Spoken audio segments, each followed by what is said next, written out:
তামুলপুৰত বজৰং দলে ধৰিলে বাংলাদেশী বাংলাদেশীৰ ডিঙিত মালা লকেটত মছজিদ ই ৰিক্সা চালকৰ পৰিচয়েৰে বাংলাদেশী আছিল কুমাৰিকাটাত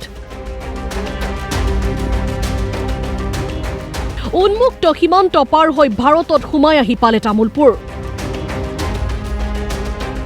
পিছে মানুহজনৰ চাল চলন সন্দেহজনক দেখি প্ৰথমে ধৰিলে বজৰং দলে আৰু খবৰ দিলে আৰক্ষী সেনাক মই ৰঙিয়া ডিআইজি অফিচত চেক্টৰৰ লগত কথা পাতিলোঁ তাতো একো নাম ক'ব মই বিচৰা নাই এই চেক্টৰ অফিচাৰো ক'লে যে 24 বেটেলিয়ন তাতে গতাই দিলে হ'ল তাৰপিছত মই SSBৰ পাৰ্টিক মই ফোন মাৰিলোঁ সিহঁতে আহিলে সোধপোছ কৰাৰ পিছত সি নিজে মুখেদি স্বীকাৰ কৰে যে আমি বাংলাদেশৰ পৰা আহিছোঁ বুলি তাৰে পিছত আমি SSB আৰু আমি বিশ্ব শান্তি পৰিষদ বজৰং দল বাস্কাৰ ডিষ্ট্ৰিক্ট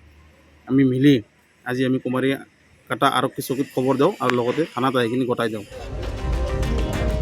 এইখন ই ৰিক্সা চলাই তামুলপুৰৰ এই জুপুৰি সদৃশ ঘৰটোতেই বসবাস কৰিছিল বাংলাদেশীয়ে ডিঙিত পিন্ধিছিল মালা আৰু লকেটত মছজিদ আমি প্ৰথমতে মই দোকানত বহি আছিলোঁ তেখেতৰ গলাত আমাৰ হিন্দুৰ মালা আছিল আৰু লগত তেখেতৰ লকেটত মুছলিমৰ মছজিদৰ ফটো আছিল তাৰপিছত আমি সোধপোছ কৰোঁ তেখেতে চাহ আলী বুলি নাম কয় তাৰপিছত মোৰ সন্দেহ হয় যে এইটো আমাৰ ভাৰতৰ নাগৰিক নহয় কেমেৰাৰ সন্মুখত স্বীকাৰো কৰিলে বাংলাদেশৰ নাগৰিক বুলি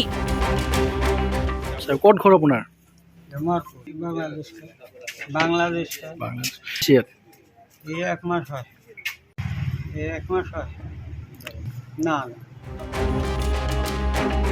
বাংলাদেশী থকা বজাৰৰ জৰাজীৰ্ণ ঘৰটোত তালাচী আৰক্ষীৰ ওলাল সুৰক্ষা কৰ্মীৰো পোছাক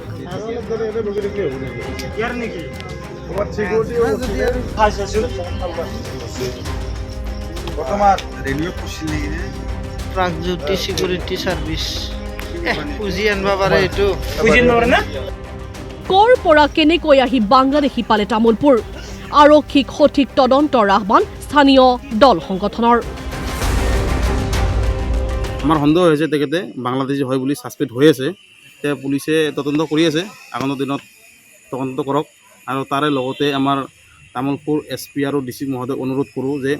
এই বাহিৰৰ পৰা যিসকল লোক আহে বিভিন্ন ধৰণৰ কাম কাজ চলাই আছে আপোনালোকে অলপ দৃষ্টিগোচৰ কৰি কিনে অলপ ভালকৈ তদন্ত কৰি অলপ সোধপোছ কৰক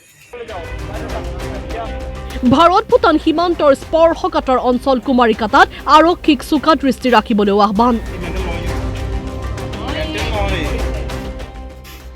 তামুলপুৰৰ পৰা অভিজিত তালুকদাৰ DY365